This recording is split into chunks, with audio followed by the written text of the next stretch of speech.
بسم اللہ الرحمن الرحیم۔ سن سکو تو سنو میں خوش آمدید۔ مندر عشق باش محسوم کی قسط نمبر 59 کے ساتھ آپ کی خدمت میں حاضر ہیں۔ امید ہے ناول آپ کو پسند آ رہا ہوگا۔ اگر پسند آ رہا ہے تو ہمیں اپنی رائے کا اظہار ضرور کیجیے گا۔ ہمارے چینل کو سبسکرائب کیجیے گا اور بیل آئیکن کو پریس کرنا مت بھولیے گا تاکہ آنے والی تمام ارشاد آپ کو بر وقت ملتی رہیں۔ شکریہ۔ کتنے اچھے ہیں وہ، اللہ کرے اسے بھی نیند نہ آیا کرے جس طرح مجھے نہیں آتے۔ خود اس گل شیر کے ساتھ کتنے مزے کر رہا ہوگا اور میری برائی بھی خوب ہو رہی ہوگی، بلکہ نہیں، اسے تو میں یاد ہی نہیں ہوں گی۔ ظاہر ہے کافی سال بیت چکے ہیں، اب تو لازمی بھول گیا ہوگا۔ اس نے کاؤنٹر پہ اپنی چکی ڈول رکھی اور نوڈلز کا پیکٹ دراز سے نکالنے لگی، اور جب اٹھی ایک نوڈلز لازمی کھاتی۔ پتہ نہیں اسے کیا ہوتا، شاید کھانے سے نیند آ جائے، مگر پھر بھی اس سے کوئی اثر نہیں ہوتا تھا۔ وہ پیکٹ نکالنے لگی، جب ٹھہر گئی۔ اس پہ ایک نوٹ لکھا ہوا تھا، ہاتھ مت جلانا کیونکہ تمہارے نہیں میرے ہاتھ ہیں۔ اس نے جلدی سے مڑ کر ادھر ادھر دیکھا، جیسے نوٹ چپکانے والا بندہ یہیں آس پاس کہیں ہوگا۔ چکی، یہ کیا، یہ کس نے بھیجا ہے؟ اب وہ ڈول کیا کہتا؟ جو بات تھی اس پہ کیسے سوال، بیوقوفانہ سوال۔ ضرور آپ ہی ہوں گی، ابھی بھی دین بھائی کو بولا ہوگا یا سونے سے پہلے نوٹ چپکا دیا ہوگا۔ ویسے کتنی گندی رائٹنگ سے لکھا ہے، لیکن اس طرح لکھنے کی کیا ضرورت تھی؟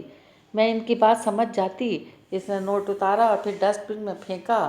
وہ پیکٹ اٹھا کر اپنی یاد تازہ کرنے لگی۔ اسامہ، اسامہ۔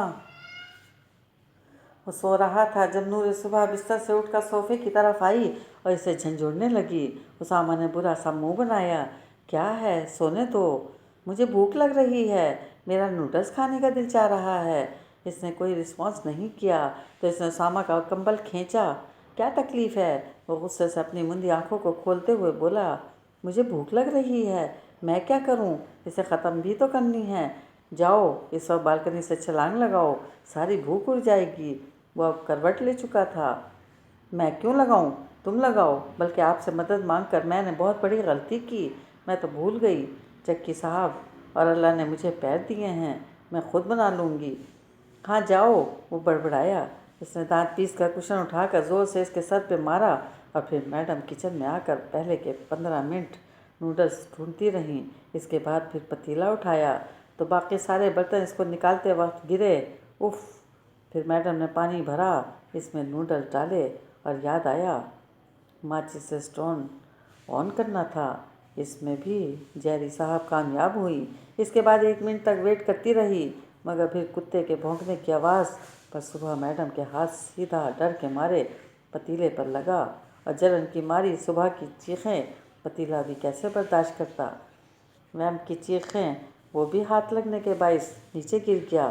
پھر جی اسامہ دا چکی کی انٹری ہوئی اور پھر اسے لاؤنج میں لا کر ٹام صاحب جیری صاحبہ کو لیکچر دینے لگے۔ کس نے کہا تھا نوڈلز بنانے کو؟ وہ اب اس کے ہاتھوں پر مرہم لگا رہا تھا۔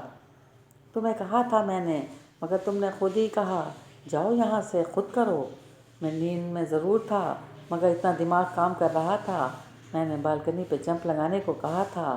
وہ رو رہی تھی کیونکہ جلن بھی تو زیادہ تھی، مگر اسامہ کی بات پر وہ اسے گھورنے لگی۔ کیوں لگاتی، تم خود لگاتے۔ اسامہ کے چہرے پر مسکراہٹ آئی۔ سب کو رلانے والی آج خود رو رہی تھی۔ آپ فکر نہ کریں، آپ کو بھی خوب رلاؤں گی، اور وہ بھی جلد ہی۔ اور وہ واقعی اسے چھوڑ کر رلا چکی تھی، مگر وہ بے خبر تھی۔ اس نے نوڈلز بنائے اور پھر دین اور سمرن کی آوازیں آئیں۔ دین اسے گڈ بائی بول کر چلا گیا تھا۔ نور صبح کے چہرے پہ مسکراہٹ آئی کہ کیسا گڈ بائی ہوگا، وہ اچھی طرح جانتی تھی۔ پھر اس نے خود کو چکی کی نظریں پاتے ہوئے دیکھا۔ نہیں، میں ایسا نہیں سوچ رہی، مجھے ایسے مت دیکھو گندے، وہ گھور کر کہتے ہوئے کانٹوں سے نوڈلز کو ہلانے لگی۔ پھر اس نے سمرن آپی کی نظریں پاتے ہوئے سر اٹھایا تو پھر اس کی شرارت مسکان کھل کر آئی۔ سمرن خود اسی کی طرح لمبی شرٹ اور بلو ٹراؤزر میں ملبوس اس کی نظروں کو گھورتی اندر داخل ہوئی۔ گڈ بائی ہو گیا؟ تم بدتمیز، جان بوجھ کر یہاں تھی نا؟ سمرن کی گوری کو خاطر میں لائے بغیر وہ شرارت سے ہنستی ہوئی بولی، نہیں تو میں اور چکی تو نوڈلس کھانے آئے تھے۔ کیوں چکی؟ ایک تو تمہاری ڈول، اف، خوف آتا ہے، پتہ نہیں رات تک بھی تم اسے اپنے ساتھ کیسے رکھتی ہو۔ میں آپ کی طرح ڈرپوک تھوڑی ہوں، ویسے بھی 6 سال سے میرے ساتھ ہے، ڈر کیوں لگے گا؟ کیوں چکی؟ سمرن نے نظریں گھمائیں، اپنے بالوں کو جوڑے کی شکل میں لپیٹتی فریج کھول کر پانی کی بوتل نکالنے لگی۔ سو گئی؟ سنو، سمرن نے بوتل کا کیپ کھولا۔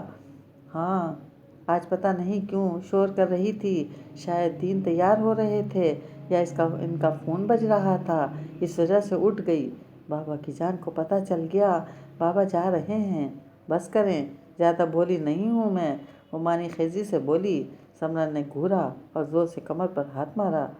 بہت زبان نہیں چل رہی تمہاری؟ زبان تو شروع سے چلتی تھی میری، مگر غور اب کر رہی ہیں۔ اف، صبح، یار گردن میں درد ہو رہی ہے، آج میرے دل کر رہا ہے صبح یونی سے چھٹی لے لوں۔ وہ اب اسٹول پہ اس کے ساتھ بیٹھتے ہوئے بولی، کر لیں آپ۔ کندھے اچکا کر وہ اپنے گلے کی چین کو چھونے لگی، مگر اس نے اسامہ کا لفظ بڑی مہارت سے چھپا لیا تھا تاکہ آپ بھی نہ دیکھیں۔ سمرن نے آج تک اس کا لاکٹ نہیں دیکھا تھا، وہ کافی لمبا بھی ہو جاتا تھا اور چھوٹا بھی، اور سمرن کو صرف اتنا لگتا اس نے چین پہنی ہوئی ہے۔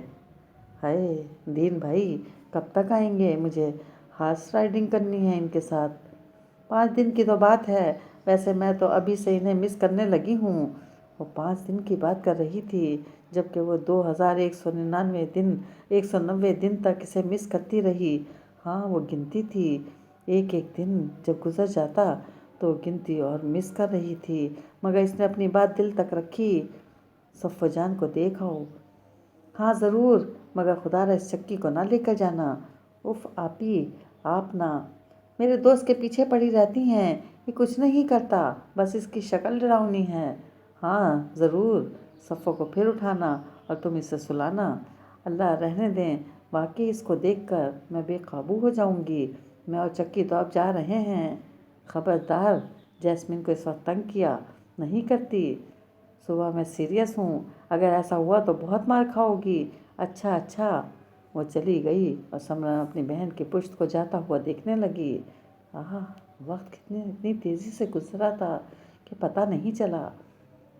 صلاح الدین کو یہاں قطر کے شہزادے نے ایزا ایئرپورٹ پائلٹ کی آفر دے دی، جو اس نے سمرن کے مشورے کے بعد آفر قبول کر لی، کیونکہ سمرن جلد از جلد صبح کو اس ماحول سے نکالنا چاہتی تھی۔